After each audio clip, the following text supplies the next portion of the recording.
Other news today, it was one of the most gruesome murders ever in San Antonio. And today, Otty Sanchez was found not guilty by reason of insanity after brutally killing her newborn nearly a year ago. Now, she's headed to a state mental hospital.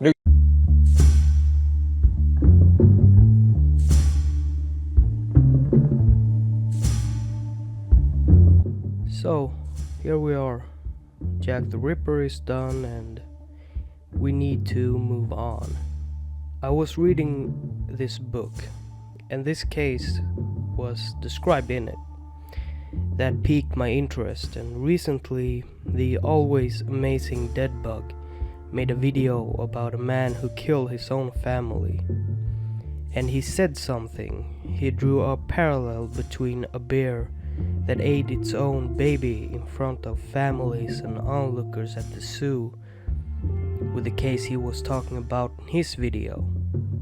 And when he said that, the first thought that came to my mind was Otty Sanchez. Her crime was similar to that of the bears, and I would like to warn you that in this video I'm going to tell you what she did, and it is horrifying and disgusting. So if you're sensitive or just have a limit, maybe skip this one.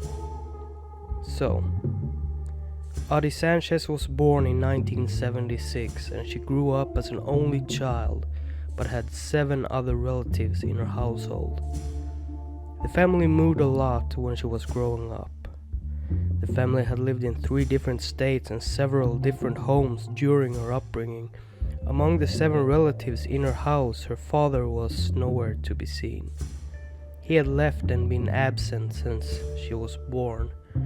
The family also had a problem with mental disorders, and these disorders would unfold to the extreme inside Otty Sanchez's brain. Sanchez had first started hearing voices when she was about 5 years old, although most of them were good. And by the time she had become a young woman, the voices was a part of her life, like a body part.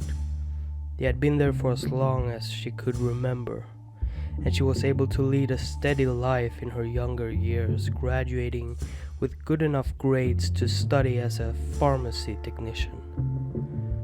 While she was doing her studies in 2003, she met a man named Scott Buckholz. Scott also had some mental issues, as he was diagnosed with schizophrenia. Sanchez was also schizophrenic.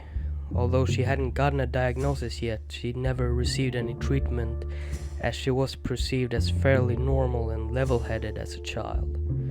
But that would soon change. Her relationship with Scott was dysfunctional, and the couple frequently broke up and got back together again. As the years went by, her mental health got worse, and slowly but surely she started displaying signs of erratic behavior. And during this time she would jump from one low-paying job to another. In May 2008, Otty Sanchez and a friend of hers went to Austin, Texas, because her friend needed some acupuncture treatment. But Otty Sanchez wandered off and eventually found her way into a pharmacy, where she browsed the shelves for hours, creeping the staff out so much that the cops came and got her. Take note here, however, that another source I read said that she, in a drug-fueled mission, had gone to Austin to find an ex-boyfriend. I just wanted to include that as well, as I don't like putting out misinformation. The cops drove Sanchez to the Austin State Hospital, where she spent 16 days and was finally diagnosed with schizophrenia. Her condition appeared to get better, and she was to attend a clinic in San Antonio to talk to a shrink and get medication. But a few months later, in September 2008, the healthcare center suffered budget cuts, and this meant they couldn't treat her for free anymore. Otty couldn't afford the treatment and for whatever reason didn't want to do the paperwork to apply for government benefits. So she stopped taking her medicine and got back together with Scott, and by late September she was pregnant. With both parents suffering mental illnesses, the pregnancy looked to be a disaster, but Otty successfully carried out her pregnancy, and her son Scott Wesley Sanchez was born on June 30, 2009. Sadly though, the child wouldn't live to see August.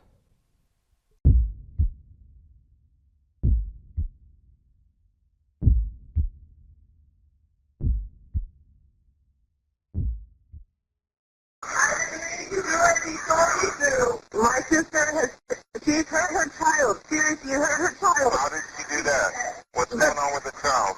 The baby is dead. What did you say?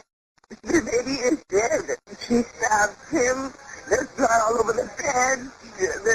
I don't know. All right, man. Stay on the line. We're going to connect you up to the police, okay? Stay on the line. She's still sitting on the couch. She's gone crazy. What you just heard was the 911 call that one of Otty Sanchez's relatives had made on July 26, 2009. But before I tell you what happened that night, let's just go back to July 20. Because on July 20, Otty had sought treatment. At this point, she had gone bonkers. She had disillusions that her mother had killed John F. Kennedy and Marilyn Monroe, and that because of this, she had angered the KKK. She talked to some staff and explained that she wasn't suicidal or homicidal, and that she had just had a baby, which usually can cause new mothers to get postpartum depression. But Otty was released with a note saying where she should go if her mental health got worse. By this point, Otty was constantly paranoid that people were trying to steal her baby, so any questions regarding if she was a suitable caretaker or not wouldn't have been answered honestly, as she feared her baby was going to be taken away from her. On July 25, Otty appeared at the house of her boyfriend Scott and his mother. She was acting radical and claimed she wanted to get diapers from the baby. But something was fucking with her head, and she started accusing Scott's mother of trying to steal her baby and breastfeeding him. She then took baby Scott and bolted out of the house. Scott, the boyfriend's mother, called the police, but they for some reason didn't take any action. Now we're here. The eruption of mayhem. It was the early morning hours of July 26. Otty's voices was speaking to her and telling her that a demon was inside her because she had been a harlot, having a baby out of wedlock. The only way, the voices said, was for her to eat her baby. Only then would the demon go away and little baby Scott would evolve and no longer be possessed. Otty Sanchez walked into the kitchen and got a large knife. She returned to her bedroom and killed her infant child. She cut his head off and started eating his flesh. She was gagging and threw up while eating his brain matter and flesh, but the voices compelled her to continue, so she kept eating. The 911 call was eventually made and police and ambulance arrived at the scene. They were experienced with seeing fucked up things, but the scene at the Sanchez residence would cause many of them to attend trauma counseling. They saw baby Scott's tiny, decapitated body laying on the bed. His skull was cracked open and brain matter was spilling out. 3 toes had been chewed off, and the skin on Scott's face had been ripped off, as if he had been attacked by a savage beast. But there was no beast, there was just Otty Sanchez, and she had attempted to kill herself as well, with 2 self-inflicted wounds on her throat and chest. She kept screaming, "I killed my baby," and as a cop came up to her, she stared at him and yelled, "The devil made me do it."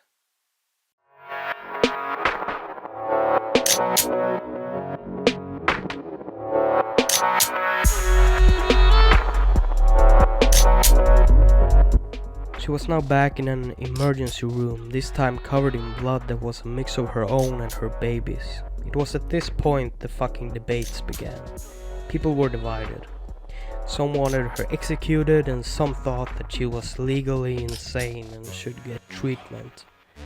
The child's father, Scott Buckles, who wanted to pursue the death penalty and said that she killed my son, she should burn in hell. The trial began in June 2010 and she was declared not guilty by reason of insanity. She was shipped off and confined to a state mental health facility where she remains. Okay. I get that this is sort of a sensitive subject. I can see why people want her executed, but it's pretty clear that she was completely fucking crazy.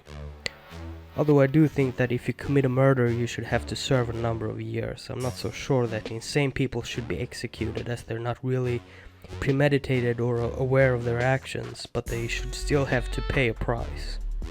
If not for their crime, then at least for the safety of regular people. It shouldn't be like that Greyhound bus guy in Canada, where he's let out after such a short time. That shit was fucking retarded. It also reminds me of a Swedish case.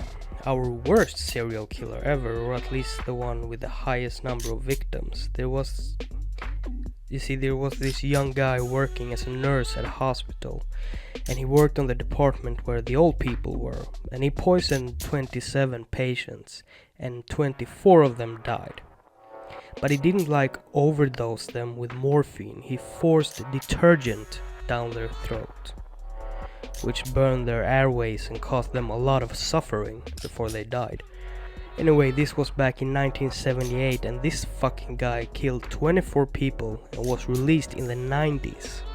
He is a free man today, living with a hidden identity in an apartment, just living life as a free man, claiming he felt sorry for the elderly patients. Well, fucko, you don't put detergent down the throat of someone you feel sorry for, you fucking cunt. So yeah, anyway. Sometimes I think Americans are too hard on their criminals, but the way we have it is stupid. I mean, sure, for minor criminals we got it good, and we usually rehabilitate them. But when it comes to the hardcore fucking criminals, we remain as soft. Why am I talking about politics? Well, I'm sorry about that. That's it. Yeah. My next video might be a little bit different, as I want to introduce a second series called Wild and Weird, where I basically cover everything from missing people, conspiracies, Bigfoot, just crazy stuff.